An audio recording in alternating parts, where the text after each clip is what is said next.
Generic Bino Pathiparampil, who is the Director Research InCred Capital, joins in to discuss this now. Bino, hi. Thanks very much for taking the time out. Well, you've looked at Lupin for a long time. How important is Spiriva generic for them and the possible delay that they might be seeing now? Hi. So Spiriva was one of the products which everybody in the market was looking quite forward to from Lupin's portfolio. Especially given that of late the company's margins have been a bit below what market has been expecting. Everybody was hoping that Spiriva would come soon and the company would get back to a comfortable profitability level. So now the CRL is pushing that a bit back by probably 6 months. So hopefully it should come again in FY24. And hopefully the company will get back to a reasonable level of profitability. Okay. So if this launch doesn't take place in Q4, the management was very confident that it would come through. But if it doesn't, then what are you penciling in terms of growth, particularly for this portfolio and overall for the business? So this particular drug, generic Spiriva, is probably around 20% of the EPS estimates for FY24 for the company. So if that doesn't come through, there is a risk of 20% downside to the profit estimates.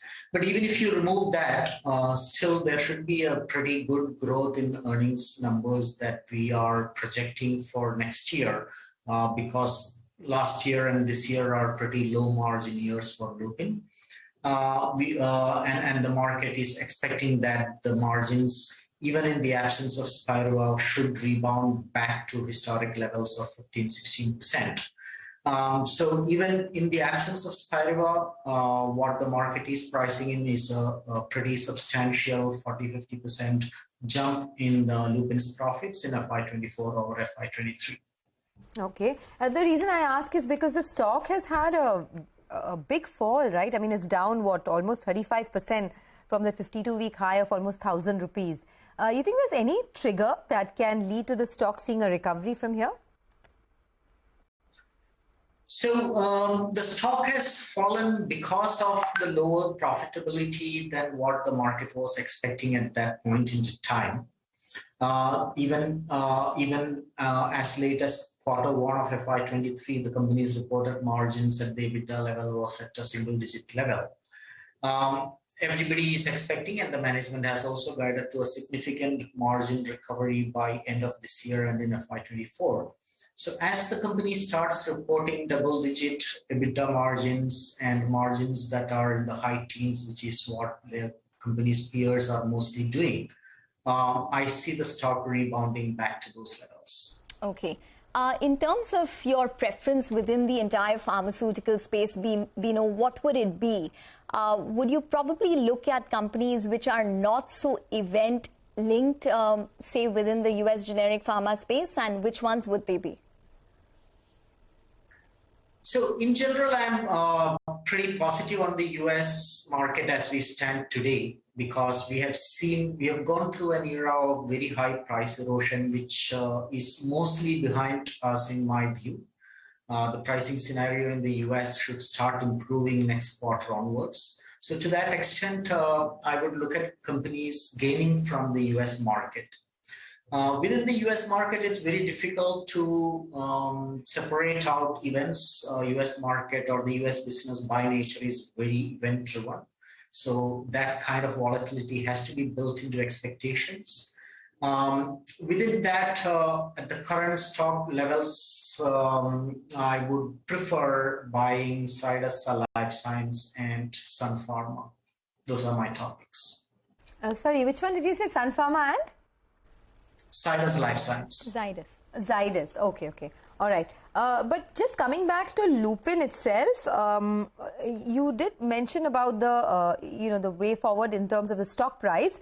But I wanted to also ask you about the other issues that Lupin has had, right? I mean, they were talking about how there is this price erosion issue in the US which still continues. So they're not very confident about a recovery over there.